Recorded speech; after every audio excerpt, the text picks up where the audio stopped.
Before we bring in Bernie, a quick word that the second hour of the Ultimate Cleveland Sports Show today is sponsored by FanDuel. You guys have heard us talk about FanDuel a lot. It is unquestionably America's #1 sportsbook, and right now FanDuel has a little something different for you guys. Now through September 22nd, all FanDuel customers can bet $5 and get a 3-week free trial of NFL Sunday Ticket from YouTube and YouTube TV. Then with the YouTube TV base plan, you'll be able to watch every regular season Sunday afternoon out-of-market game. All you need is a Google account and a current form of payment, and you can cancel at any time you want. Just visit FanDuel.com/UCSS to download America's #1 sportsbook. Our buddy Bernie Kosar is here. Bernie, you're so far away. Hey, I know. I fill him into timeout chair, the little boy's chair. Bernie, yesterday we had your buddy Leroy Horde on, and I asked him jokingly who would win. Did you hear about this or no? No, I did not. I said, who would win in an Oklahoma drill between you and him? And of course he said he would, but he goes, Bernie was so great to me when I first came to the team, I couldn't hurt Bernie. Yeah. Well, I want to be able to talk smack since I got the last word, but with my speed and lack of size and stuff, Leroy would have got me in an Oklahoma drill. And I needed him to pick up the blitzers and then get the chip check through and catch the ball. So even if I had the athleticism and physical presence to dent that rock body of his, I would not have done that. It's game week, and I've always been interested in people's pregame rituals. Like when you were playing, what were you doing, say, the night before the game? Like what was your routine? So I'm going to get to that, but G. Bush, I'm looking over at those shades and that intimidating look, and I'm thinking, you actually look good in that outfit. I did a podcast last night with the great Eric Metcalf and Frank Stamps, who tried to do the same look with the shades on. Couldn't do it. He was a little crooked the whole show. He was crooked the whole show. Like, my head's tilting right all day today. So I digress here. I'm a little off here from Frank the Hammer Stamps, okay? And he made me look fashionable with the way his crooked head went. But I get your glasses together, Frank. That's right. Come on, Frank. Hey, but to the pregame routine and to the night before the game, it's imperatively important that I believe you should be doing that. And for younger players, younger kids out there, we're getting ready for high school football on tonight and tomorrow. Got the college games, and even us pros. You're not too cool. It's not too late to really somewhat obsess on your pregame routine. And the day before, I actually did about a 48-hour rule. So I really started having my issues Friday, and Friday at practice and stuff. And Friday night being a big night in the world for people to be going out. And for NFL guys, you kind of have a short Friday practice, and you have the most of the afternoon and then the night off, and then you chill out on Saturday. So you could get a little aggressive out socially. And so I was really cognizant of that with my guys and stuff. So to make sure that we did that stuff on Monday and Tuesday, okay, and I would finance that to make sure that they were focused and you could have street cred on Friday and Saturday when you want them to back off and obsessively 100% have no balance in your life and focus on what you're going to visualize and do on Sunday. So Saturday night, I really lusted for in terms of digging into my playbook, digging into my one-page game plan that I really condensed down into my notes and super studied them. So that's kind of when, and I was blessed to kind of be part of a play calling routine in most of my places, was when we talked about last week, the scripting of 10 to 15 of the first plays. I'd be overly involved in that. And then actually, and if I wasn't overly involved, I'd be picking the hell out of what those 15 plays were going to be, personnel, motions, and groups, because I absolutely mentally wanted to have everything I understood down the night before and the different adjustments. And even for this weekend, we're having a great weather stretch here in Cleveland. It's going to look perfect on Sunday. For the TV viewers out there, you're going to see a nice late summer, early fall looking day with sun out there and partly cloudy skies and 70 degrees, and it's going to look perfect.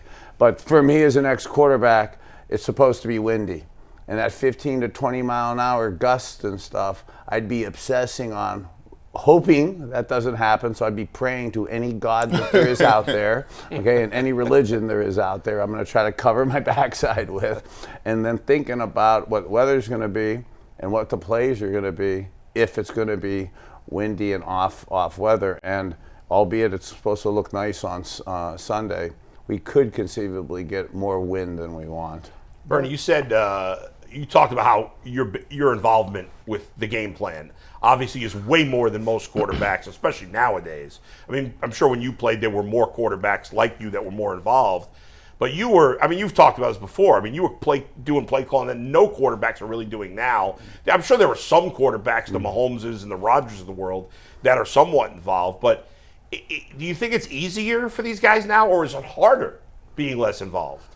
Well, what I find it being harder because in knowing what you're doing and understanding it and being part of the process, I felt more comfortable with it. So in turn, and I played more in preseason, so in turn I had both things covered. So where I was going into the game, that natural anxiety that you may have in regular life, I didn't have as much of it from that perspective of it. Bernie, I want to ask you a question. Tom Brady recently said that he feels it's different nowadays. These quarterbacks are not being developed properly in college, and they're going to the NFL and they're being rushed in there, and it's hurting their careers. Do you think that that's true? Do you think that these rookie quarterbacks will be better served if they stay essentially red-shirted their rookie seasons? So I followed his quotes, and there's parts of it I agree with, and then there's parts that I really don't agree with. And it's not from a confrontational side of it, but the thing that really is challenging to me with young quarterbacks, and I was about to say even, Bull, to your question, was towards the end, being involved in the system is one thing, having the responsibility to call the plays, and then the Saturday night, you're basically alone before the game, so within your own brain, within your own space, you could think through what you want to do and stuff. Now with these microphones, okay, and the radio in your head, okay, for a concussed person who doesn't want noise and anxiety in there, okay, that's a challenge, and it was a challenge for me at the end of my career, and it's a challenge for young quarterbacks right now, because advice we think helps, okay, and it does at the right time, but there's a time and a place for advice, and then there's another time and a place where you're just on your own, brothers, okay, and that's in the rectangle. And everybody binging in my ear, okay, and then all of us, look, if the field's right here, okay, I don't want to be looking to the sideline 8 seconds before the snap's going off, okay, with, oh my God, they're going to blitz. I see you, dog. I got it. All right, I got that. I got it. Let me think through the process and make sure you got it too, okay? I know you're coming. I got to get with eye contact and in 7 seconds, you and me to be on the same page, hoping that the new left tackle or coming back from injury left tackle has it covered. So that makes it to me, albeit it appears like it helps with da-da-da-da-da in your ear, that makes it really hard for me, for I think the young quarterbacks. And then where I would want to coach up, and I'm having fun hanging around high school programs and high school quarterbacks and college programs with 16, 17, 18-year-old young quarterbacks, and trying to teach them the core mechanics of the X's and O's. Understanding your position as good as you understand it. Understanding coverages, understanding what you're doing up at the fronts and stuff, offensive and defensive lines. Heck, when they play a 4-3 under, okay, reduced to the weak side, 80% of the time it's going to be weak side rotation or man coverage. That was true when Paul Brown, okay, was running in the league. It was true all through the last 50 years of it. And when you could coach and those kids know that type stuff, now you could, I think, more prepared to play. And some coaches actually aren't coaching kids today to groom them knowledge-wise, and I think that hurts their progress as much as us. Then now we throw them out there, and they're not really as ready because they mentally weren't taught. And you guys know sometimes there's a lot of really good coaches. I mean, and there's a lot of coaches that are in it because of nepotism. Yeah. And they got the right friends, Yeah. you know, and there's a balance. And if you're a young quarterback who's in the wrong advice system, I mean, we're trusting people at that age. We want to know, so you could go down a rabbit hole that is not necessarily your fault. Yeah. Bernie, by the way, you got to check out Jason's son. He's playing 8th grade football out in Avon Lake. I'll send you. Bringing you out. He had the game of his life. He was looking like yesterday. Lyle Alzado last night in the 8th grade game. Yeah. Throwing kids around in the backfield. Wyatt tellering a kid down the field at right guard. I love it. It was awesome. I'll show you the clips later. But when you're talking about play calling, it made me think of something. When you're going into week 1, do you call week 1 differently than everything else? Just for I want to put this on tape so that week 7 opponent has to look at this. You know what I'm saying? Is there a cat and mouse game? Is there anything different about your first game of the season to put certain things on film just to give future opponents something to think about? So, Jason, you're right on point with that. That's like 1A in the Bernie Kosar handbook of putting together your system, your philosophy, and then what you do in terms of strategizing to win. And we even talked about it the last couple weeks here. I really sucked in preseason when I did play because the whole art was deception, putting things on film, trying to develop a toughness, but absolutely putting personnel groups, motions, shifts in place that I had zero intention of running in games 1, 2, and 3. Okay, that I knew you were going to practice it. I knew you were going to focus on it. I was going to chat about it, play it up, look like I randomly made a stupid statement on air or in a press conference, so you guys had to write it, and I know who exactly would be putting it down into Dallas and stuff, and, through the Cleveland connection, so he doesn't look like it's a plant. Yeah. Okay, and you absolutely do that. So I already would have been doing it for the Cowboys this week. Okay, so now it comes in, and now what are you going to do? And what did I save for this game in particular? Because Marty Schottenheimer said, it's only one game of 16 back then, one game of 17. It's a marathon, not a sprint. But even as players, we love that first game. We want that first game. 1-0 is way better than 0-1, just psychologically and stuff. Obsessed on that, and I had those plays for this game.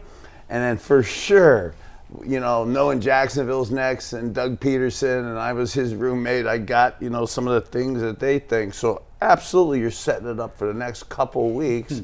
And then that it typically goes on your NFL film breakdowns in 3 and 4 game segments. So you know what you do in game 1, 2, and 3, and 4. Okay, by game 5 won't be looked at in the statistical breakdown as game 1 was. So now you could reinvent some things again off of that. When you look at the offense, right, we've come from a traditional running style offense where you had Chubb and Kareem Hunt, and you had the powerful offensive line with the guards up front. Back in your day when you played, there was a point in time where it transitioned from, hey, I'm gonna lean on Kevin Mack, and I'm gonna lean on some of those other running backs you had too, where I wouldn't say it was a complete passing game, but that's what you guys wanted to do. You knew that was a big part of what you guys were as you evolved as a quarterback. What does that look like for the Cleveland Browns? Because all intents and purposes, they've said they've wanted to go to a more Deshaun Watson throw-centric pass game.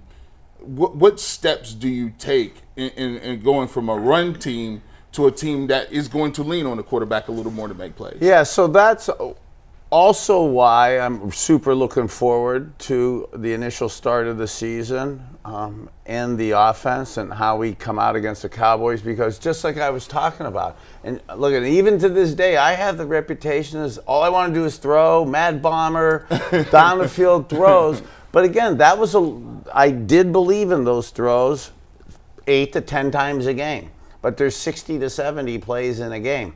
hopefully 70. And if I throw 10 bombs, I would love to just run Kevin Mack, Ernest Biner, okay, over you 60 other plays, okay? So a lot of it was talk, to kind of get you to think I'm going to be throwing bombs and then really going to run right at you against a reduced light box, where the guys don't want to hit the hole and stuff. So that type of kind of mindset, I hope that there's a balance of us with the Cowboys and stuff, because with the game on Sunday, I'm actually looking forward to see how we come out. And when you have all the talk we've been having about the O-line and the injuries and who's coming back and how do you start a game off? And last year we started some games off with some negative plays where the defense with some pick sixes on short, safe throws. Hey, let's come out. We saved some nice trick plays. We got some cute little motions and shifts. I'm a big fan of that stuff. Big fan of it at the right time and place. And you defensive guys, you also know we got line issues. You know we got problems. So you also know that in the coaching handbook it says, okay, don't make a mistake early, come out short, let's get some short, quick throws, get our confidence, get our positiveness going, get our belief and get used to the rhythm, yeah. So you're squatting, you're coming, your hands are up in the air as rushers and stuff, so you get the tip balls, you get you dudes squatting on us. So actually, what I want to do when I really want to run the ball and beat you up, okay, which is ultimately, I think, still a core part of us, and it helps the quarterback and offense get into it, is I actually think safe early is throwing a deep ball, okay, where you block people up, you just know it, you're going to throw it outside, show my arm off, I try to hit it, okay, but it now makes the defense expand. It makes you start thinking about it. Now I could run it, and I could then start working in my quick little plays and stuff with you thinking I'm going deep. So I really like to see us do that. I think that helps Deshaun come back from the inactivity from the rehab. And again, I still visualize goodness when I was playing to your Saturday night before the game.